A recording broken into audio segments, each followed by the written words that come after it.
ತಮಿಳುನಾಡಿಗೆ ಕಾವೇರಿ ನೀರು ಹರಿಸಲು ಸಿಡಬ್ಲ್ಯೂಆರ್ಸಿ ಆದೇಶವನ್ನು ಹೊರಡಿಸಿದ್ದಾರೆ. ಸಿಡಬ್ಲ್ಯೂಆರ್ಸಿ ಆದೇಶ ಖಂಡಿಸಿ ಕನ್ನಡ ಪರ ಸಂಘಟನೆಗಳು ಪ್ರೊಟೆಸ್ಟ್ ಮಾಡ್ತಾ ಇದ್ದಾರೆ. ತಮಿಳುನಾಡಿಗೆ ಕಾವೇರಿ ನೀರು ಹರಿಸಲು ಸಿಡಬ್ಲ್ಯೂಆರ್ಸಿ ಆದೇಶ ಖಂಡಿಸಿ ಕನ್ನಡ ಪರ ಸಂಘಟನೆಗಳು ಪ್ರೊಟೆಸ್ಟ್. ಫ್ರೀಡಂ ಪಾರ್ಕ್ನಲ್ಲಿ ಪ್ರತಿಭಟನೆ ಮಾಡುತ್ತಿರುವ ಕರವೇ ಕಾರ್ಯಕರ್ತರು. ಕರವೇ ನಾರಾಯಣಗೌಡ ಬಣದಿಂದಲೂ ಪ್ರತಿಭಟನೆ. ಮಹಿಳಾ ಕಾರ್ಯಕರ್ತರು ಸೇರಿ ಹಲವು ಕಾರ್ಯಕರ್ತರು ಭಾಗಿ. ಸಿಡಬ್ಲ್ಯೂಆರ್ಸಿ ತೀರ್ಪು ತಿರಸ್ಕರಿಸುವಂತೆ ರಾಜ್ಯ ಸರ್ಕಾರಕ್ಕೆ ಒತ್ತಾಯ. ಇಂದು ಕರ್ನಾಟಕದ ಪಾಲಿಗೆ ಮರಣ ಶಾಸನ ಆದೇಶ ಆಗಿದೆ. 3 ಡ್ಯಾಂಗಳಲ್ಲಿ ನಮಗೆ ಕೇವಲ 12 ಟಿಎಂಸಿ ಮಾತ್ರ ನೀರು. ಬೆಂಗಳೂರಿಗೆ ಪ್ರತಿ ತಿಂಗಳು 3 ಟಿಎಂಸಿ ನೀರು ಬೇಕು. ನಮಗೆ ಕುಡಿಯಲು ನೀರು ಇಲ್ಲದಾಗ ಹೇಗೆ ನೀರು ಬಿಡೋದು? ಇನ್ನು ತಮಿಳುನಾಡಿಗೆ ಕಾವೇರಿ ನೀರು ಹರಿಸಲು ಸಿಡಬ್ಲ್ಯೂಆರ್ಸಿ ಆದೇಶವನ್ನು ಸಹ ಹೊರಡಿಸಿದೆ. ಈ ಒಂದು ಸಿಡಬ್ಲ್ಯೂಆರ್ಸಿ ಆದೇಶವನ್ನು ಖಂಡಿಸಿ ಕನ್ನಡ ಪರ ಸಂಘಟನೆಗಳು ಪ್ರೊಟೆಸ್ಟ್ ಮಾಡ್ತಿದ್ದಾರೆ. ಒಂದು ಕಡೆ ಮಲ್ಲೇಶ್ವರಂನಲ್ಲಿ ಮಾಡಿದ್ರೆ, ಇನ್ನೊಂದು ಕಡೆ ಬೆಂಗಳೂರಿನ ಫ್ರೀಡಂ ಪಾರ್ಕ್ನಲ್ಲೂ ಕೂಡ ಕರವೇ ನಾರಾಯಣಗೌಡ ಬಣದಿಂದಲೂ ಕೂಡ ಪ್ರತಿಭಟನೆಯನ್ನ ಮಾಡಿದ್ದಾರೆ. ಈ ಒಂದು ಪ್ರತಿಭಟನೆಯಲ್ಲಿ ಮಹಿಳೆಯರು ಸಹ ಇದ್ದಾರೆ. ಮಹಿಳಾ ಕಾರ್ಯಕರ್ತರು ಸೇರಿ ಹಲವು ಕರವೇ ಕಾರ್ಯಕರ್ತರು ಭಾಗಿಯಾಗಿದ್ರು. ಇನ್ನು ಸಿಡಬ್ಲ್ಯೂಆರ್ಸಿ ತೀರ್ಪು ತಿರಸ್ಕರಿಸುವಂತೆ ರಾಜ್ಯ ಸರ್ಕಾರಕ್ಕೆ ಒತ್ತಾಯವನ್ನು ಸಹ ಮಾಡಿದ್ದಾರೆ.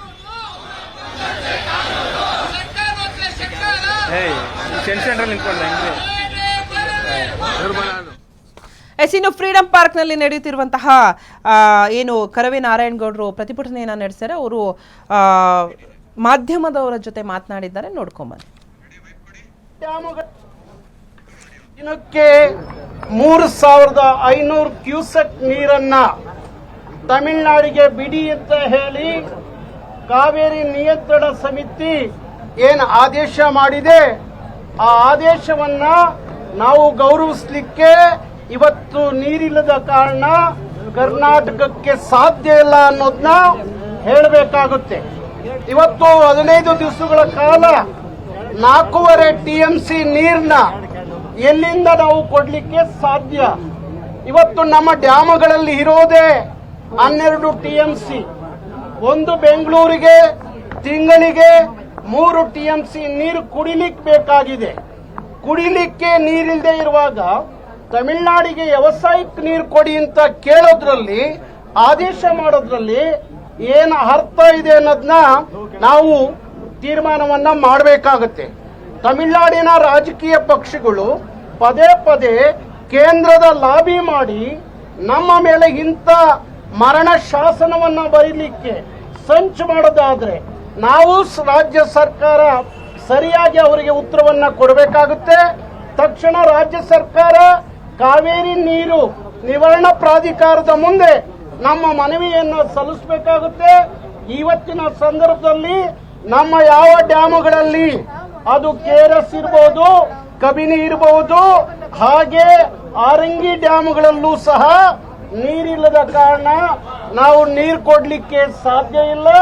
ಹಾಗಾಗಿ ನಮ್ಮ ಮನವಿಯನ್ನ ಕಾವೇರಿ ನೀರು ನಿವಾರಣಾ ಪ್ರಾಧಿಕಾರದ ಮುಂದೆ ನಿನ್ನೆ ಅಷ್ಟೇ ಸಿಡಬ್ಲ್ಯೂಆರ್ಸಿ ವತಿಯಿಂದ ಏನು ಕರ್ನಾಟಕದ ಕಾವೇರಿ ನದಿಯನ್ನ 15 ದಿನಗಳ ಕಾಲ 3.5 ಕ್ಯೂಸೆಕ್ ನೀರನ್ನ ತಮಿಳುನಾಡಿಗೆ ಬಿಡಬೇಕು ಅಂತೇಳಿ ಕಾವೇರಿ ಸಮಿತಿ ಆದೇಶವನ್ನ ಹೊರಡಿಸಿರುವಂತದ್ದು. ಆ ಕ್ಷಣದಲ್ಲೇ ನಮ್ಮ ನಾಯಕರು ನಾರಾಯಣಗೌಡರು ಸಿಡಿದೆದ್ದು ನಿಂತು ಯಾವುದೇ ಕಾರಣಕ್ಕೂ ಪ್ರತಿ ವರ್ಷ ಖ್ಯಾತೆ ಕಾವೇರಿ ಸಂಘರ್ಷ ಇದು ನಿನ್ನೆ ಮೊನ್ನೆಯದಲ್ಲ, ಪ್ರತಿ ವರ್ಷ ಅವರ ತಮಿಳುನಾಡಲ್ಲಿ ಯಾವುದೇ ಪಕ್ಷ ಬರಲಿ ಹೊಸದಾಗಿ ಅವ್ರಿಗೆ ಒಂದು ಪ್ರತಿಷ್ಠೆ. ಸೊ ಫ್ರೀಡಂ ಪಾರ್ಕ್ನಲ್ಲಿ ಕರವೇ ಕಾರ್ಯಕರ್ತರ ಪ್ರತಿಭಟನೆ ಜೋರಾಗಿದೆ. ಸೊ ಅಲ್ಲಿಂದ ನಮ್ಮ ಕರೆಸ್ಪಾಂಡೆಂಟ್ ದೀಪಾ ಲೈವ್ ಅಲ್ಲಿ ಜಾಯ್ನ್ ಆಗಿದ್ದಾರೆ. ದೀಪಾ, ಹೇಗಿದೆ ಪ್ರತಿಭಟನೆಯ ಕಿಚ್ಚು? ಹೇಗಿದೆ, ಯಾವ ತರ ಇದೆ? ಯಾಕಂದ್ರೆ ಕರವೇ ಕಾರ್ಯಕರ್ತರು ರಾಜ್ಯಾದ್ಯಂತ ನಮಗೆ ಕಾವೇರಿ ನೀರು ಬೇಕು ಅಂತ ಪ್ರತಿಭಟನೆಯನ್ನ ಮಾಡ್ತಾ ಇದ್ದಾರೆ. ಇನ್ನು ನೀವು ಸಹ ಫ್ರೀಡಂ ಪಾರ್ಕ್ ನಲ್ಲಿ ಇದ್ದೀರಿ, ಅಲ್ಲಿ ಯಾವ ತರ ಇದೆ ಕಾವೇರಿ ಕಿಚ್ಚು?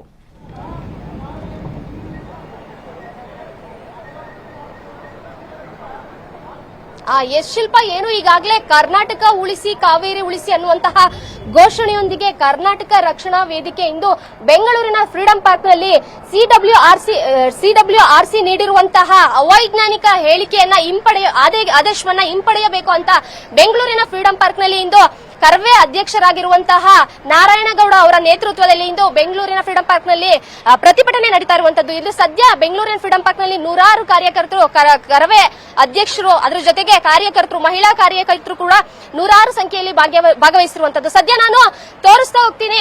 ಈ ಫ್ರೀಡಂ ಪಾರ್ಕ್ ನ ಭಾಗದಲ್ಲಿ ನೂರಾರು ಕಾರ್ಯಕರ್ತರು ಏನಿದ್ದಾರೆ, ಈ ಬೆಂಗಳೂರಿನ ಈ ರಾಜ್ಯದ ರೈತರ ಸಮಸ್ಯೆ ನೂರಾರಿದೆ. ಈ ಮಧ್ಯ ಇಲ್ಲಿರುವಂತಹ ರೈತರ ಸಮಸ್ಯೆಯನ್ನ ಬಿಟ್ಟು ಪಕ್ಕದ ರಾಜ್ಯ ತಮಿಳುನಾಡಿಗೆ ನೀರು ಬಿಡಬೇಕು ಅನ್ನುವಂತಹ CWRC ಆದೇಶವನ್ನ ಹಿಂಪಡೆಯೋದಕ್ಕೆ ಇಲ್ಲಿನ ಕಾರ್ಯಕರ್ತರು ಪ್ರತಿಭಟನೆ ನಡೆಸ್ತಾ ಇರುವಂತದ್ದು. ಸದ್ಯ ನಾನು ಒಬ್ರು ಮಹಿಳಾ ಕಾರ್ಯಕರ್ತರಿದ್ದಾರೆ, ಅವರನ್ನ ಮಾತಾಡ್ಸ್ತಾ ಹೋಗುವಂತಹ ಪ್ರಯತ್ನ ಮಾಡ್ತೀನಿ. ಮೇಡಮ್, ಏನಂದ್ರೆ ಈ ಅವೈಜ್ಞಾನಿಕ ಹಿಂಪಡಿಬೇಕು ಆದೇಶವನ್ನ ಅಂತ ಹೇಳ್ತಾ ಇದ್ರಿ, ಯಾಕೆ, ಏನು ಅಂತ ಹೇಳೋದು? ಯಾಕಂದ್ರೆ ಇವತ್ತು ನಮ್ಮ ರಾಜ್ಯದಲ್ಲಿ ನಮಗೆ ಕುಡಿಯೋದಕ್ಕೆ ನೀರಿಲ್ಲ, ನಮ್ಮ ರೈತರಿಗೆ ಬೆಳೆ ಬೆಳೆಯೋದಕ್ಕೆ ನೀರಿಲ್ಲ, ನಾವೇ ನೀರಿಲ್ದಿರ ಸಾಯ್ತಾ ಇದೀವಿ. ಇವ್ರಿಗೆ ಯಾಕೆ ನೀರ್ ಬಿಡಬೇಕು ತಮಿಳುನಾಡಿಗೆ? ಇವತ್ತು ನಾವು ನೀರ್ ಬಿಟ್ಟಾಗ ಇವರು ಶೇಖರಣೆ ಇಟ್ಕೋಬೇಕಾಗಿತ್ತಲ್ಲ. ಪ್ರತಿ ಬಾರಿ ಖ್ಯಾತೆ ತಕೊಂಡು ಇವರ ರಾಜ್ಯದಲ್ಲಿ ಯಾವುದೇ ಪಕ್ಷ, ಹೊಸ ಪಕ್ಷ ಬಂದಾಗ ಅವರ ಪ್ರತಿಷ್ಠೆಯ ಪ್ರಶ್ನೆ ಆಗಿ ಕಾವೇರಿ ವಿಚಾರದಲ್ಲಿ ಖ್ಯಾತೆ ತಕೊಂಡು ಬರ್ತಾ ಇದಾರಲ್ಲ. ಯಾವುದೇ ಕಾರಣಕ್ಕೂ ನಮ್ಮ ಸಂಘಟನೆ ವತಿಯಿಂದ ನಮ್ಮ ನಾಯಕರು ನಾರಾಯಣಗೌಡರು ಒಂದು ಹನಿ ಕಾವೇರಿ ನೀರನ್ನ ತಮಿಳುನಾಡಿಗೆ ಹೋಗೋದಕ್ಕೆ ನಾವು ಬಿಡೋದಿಲ್ಲ. ಸರ್ಕಾರ ಯಾವ ಕ್ರಮವನ್ನು ಕೈಗೊಳ್ಳಬೇಕು ಅಂತ ಹೇಳ್ತಾರೆ ರಾಜ್ಯ ಸರ್ಕಾರ? ಖಂಡಿತವಾಗಿಯೂ ರಾಜ್ಯ ಸರ್ಕಾರ ಈ ಹಿಂದೆ ಬಂಗಾರಪ್ಪನವರು ಕಾವೇರಿ ವಿಚಾರವಾಗಿ ರಾಜೀನಾಮೆ ಕೊಟ್ಟು ಕಾವೇರಿ ನೀರನ್ನ ಉಳಿಸಿಕೊಂಡ್ರು. ಆ ರೀತಿ ಇವರು ಕೂಡ ಆದೇಶವನ್ನ ಪಾಲಿಸಬೇಕು, ಮಾದರಿ ಸರ್ಕಾರ ಆಗಬೇಕು. ಜೈವಾಗಲಿ.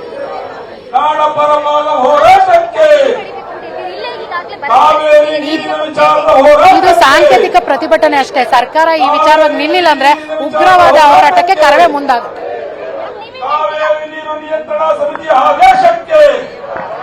ಇಲ್ಲಿರುವಂತಹ ಕಾರ್ಯಕರ್ತರು ಕೂಡ ಹೇಳ್ತಾ ಇರುವಂತದ್ದು ಏನಿದೆ, ಇಲ್ಲಿರುವಂತಹ ಕರ್ನಾಟಕದ ಬರದ ಪರಿಸ್ಥಿತಿಯನ್ನು ಬಿಟ್ಟು ಪಕ್ಕದ ರಾಜ್ಯ ತಮಿಳುನಾಡಿಗೆ ನೀರು ಬಿಡೋದಕ್ಕೆ ಅನ್ನುವಂತಹ. ಸದ್ಯ ನಮ್ಮೊಟ್ಟಿಗೆ ಕರವೇ ಅಧ್ಯಕ್ಷರಾಗಿರುವಂತಹ ನಾರಾಯಣಗೌಡರು ಇದ್ದಾರೆ, ಅವ್ರನ್ನ ಮಾತಾಡ್ಸ್ತಾ ಹೋಗ್ತೀನಿ. ಸರ್ ನಮಸ್ತೆ. ಮೊದಲಿಗೆ ಈ ಆದೇಶವನ್ನ ಹಿಂಪಡಿಬೇಕು ಅಂತ ಹೇಳ್ತಿದ್ರೆ ಯಾಕೆ, ಏನು ಅಂತ ಹೇಳೋದು?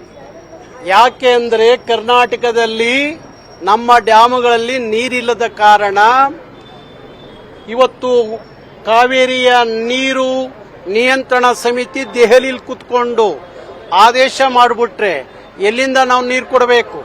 ಅದಕ್ಕಾಗಿ ಕರ್ನಾಟಕದ ಪರಿಸ್ಥಿತಿಯನ್ನು ಅವರು ಅರ್ಥ ಮಾಡ್ಕೋಬೇಕು, ಕರ್ನಾಟಕದ ಪರಿಸ್ಥಿತಿಯನ್ನು ನಮ್ಮ ವಕೀಲರು ಅರ್ಥ ಮಾಡಿಸ್ಬೇಕು. ಆದ ಕಾರಣ ನೀವು ಏಕಾಏಕಿ 4.5 TMC ನೀರನ್ನ ನಾವು ಕುಡಿಯಕ್ಕೆ ನೀರಿಲ್ಲ ಅನ್ನುವಾಗ ನೀವು ತಮಿಳುನಾಡಿಗೆ ವ್ಯವಸಾಯಕ್ಕೆ ನೀರು ಕೊಡಿ ಅಂತ ಕೇಳಿದ್ರಲ್ಲಿ ಕಾವೇರಿಯ ನೀರು ಇವತ್ತು ಬಿಡ್ಲಿಕ್ಕೆ ನಮ್ಮ ಡ್ಯಾಮ್ಗಳಲ್ಲಿ ನೀರಿದ್ರೆ ಬಿಡಬಹುದು. ನೀರ್ ಇಲ್ಲದೆ ಹೋದ ಮೇಲೆ ಎಲ್ಲಿಂದ ನೀರು ಕೊಡ್ಲಿಕ್ಕೆ ಸಾಧ್ಯ ಆಗುತ್ತೆ? ಅದಕ್ಕೋಸ್ಕರ ನೀವು ಈ ತೀರ್ಪನ್ನ ಧಿಕ್ಕರಿಸಿ ಅಂತ ಹೇಳಿ ರಾಜ್ಯ ಸರ್ಕಾರಕ್ಕೆ ನಾವು ಮನವಿಯನ್ನ ಮಾಡ್ತಾ ಇದೀವಿ. ಕೇಂದ್ರ ಸರ್ಕಾರ ಮಧ್ಯಪ್ರವೇಶ ಮಾಡಿ ಯಾವ ಕ್ರಮವನ್ನು ತಗೊಳ್ಬೇಕು ಅಂತ ನಿರೀಕ್ಷೆ ಮಾಡ್ತಿದ್ದೀರಾ? ಬಹುಶಃ ಕೇಂದ್ರ ಸರ್ಕಾರ ನಮ್ಮ ಎರಡೂ ರಾಜ್ಯಗಳ ಮಧ್ಯದಲ್ಲಿ ಜಗಳ ಹಚ್ಚುವ ಕೆಲಸ ಮಾಡಿದೆ ಅಂತ ಅನಿಸ್ತಾ ಇದೆ. ಕೇಂದ್ರ ಸರ್ಕಾರ ಈಗ ಯಾವ ನದಿಯ ಪ್ರದೇಶದಲ್ಲಿ ಎಷ್ಟರ ಮಟ್ಟಿಗೆ ನೀರಿದೆ ಅಂತ ಹೇಳಿ ಅವರು ಆ ನಿಯೋಗಕ್ಕೆ ಹೋಗಿ ಆ ನಿಯೋಗ ಕೊಟ್ಟ ವರದಿಯ ಮೇಲೆ ನೀವು ನೀರು ಕೇಳೋದ್ರಲ್ಲಿ ಅರ್ಥ ಇದೆ ಅಂತ ಹೇಳಿ ಕಾವೇರಿಯ ನೀರು ಇವತ್ತೇನು ಸಮಿತಿ ಇದೆಯಲ್ಲ ಅದಕ್ಕೆ ಅರ್ಥ ಮಾಡಿಸುವ ಕೆಲಸವನ್ನ ಕೇಂದ್ರ ಸರ್ಕಾರವೂ ಮಾಡಬೇಕಾಗತ್ತೆ. ಕೇಂದ್ರ ಸರ್ಕಾರ ಇವತ್ತು ನಿಮ್ಮಿಬ್ಬರು ಎರಡು ರಾಜ್ಯಗಳನ್ನ ಜಗಳಕ್ಕೆ ಬಿಟ್ಟು ಸುಮ್ಮನೆ ಕೂತ್ಕೊಳ್ಳೋದ್ರಲ್ಲಿ ಅರ್ಥ ಇಲ್ಲ. ಯಾಕೆಂದ್ರೆ ಕಾವೇರಿಯ ನೀರು ನಿಯಂತ್ರಣ ಸಮಿತಿ ಏನು ಆದೇಶ ಮಾಡಿದೆ ಆ ಆದೇಶದ ಪ್ರಕಾರ ನಮ್ಮ ಯಾವ ಡ್ಯಾಮುಗಳಲ್ಲೂ ನೀರಿಲ್ಲ. ನಮಗಿರೋದೇ 12 TMC ನೀರು. ಬೆಂಗಳೂರು ಕುಡಿಲಿಕ್ಕೆ 3 TMC ಪ್ರತಿ ತಿಂಗಳು ಬೇಕಾಗುತ್ತೆ.